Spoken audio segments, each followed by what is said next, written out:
So I would love for somebody to follow around Aaron Glenn during training camp with like an umpire counter, just counting up how many times he says, "If I was built like you, if I Yep. had the gifts you had," right? Yep. Because that's going to be the tagline for the Yep. motivation. I think he's going to unlock a new level of Sauce. And like, if you can try to get away from the order in which things happen with Sauce, like if you just got to the end of Sauce's first 3 years in the NFL and you said, I'm not going to tell you what order this was in, but he made All Pro twice.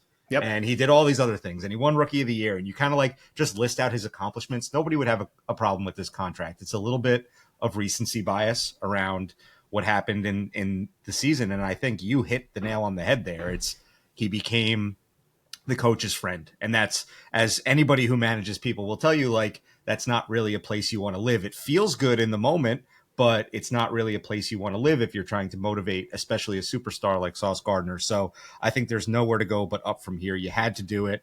You gave him $100,000 more in AAV than Stingley got, so he's the Petty, and I love it. Yes. Exactly.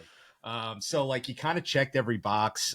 It's the first two players that have ever been extended after 3 years under the current CBA by the Jets. So it represents a new way of doing things for the Jets. And I think to your point, right? Like I would say we as a collective, meaning all of us that stand behind mics here at Badlands and a lot of our listeners as well, have kind of been of the mind of like, man, like Muji's pretty young. Is he ready for this job? The hires have not been super inspiring. Like, so we've kind of been towing that line of like, we don't want to fall in love too quickly with Muji. But again, if you zoom out and you go back to the beginning of the offseason, what we said, like the three pillars he needed to get done were they needed to make a decision on Aaron Rodgers, one way or the other. We probably could have talked ourselves into either one, but they needed to make the call. They needed to extend Garrett, and they needed to extend Stoss, and they got those three pillars done in pretty short order before training camp when these things tend to get uglier.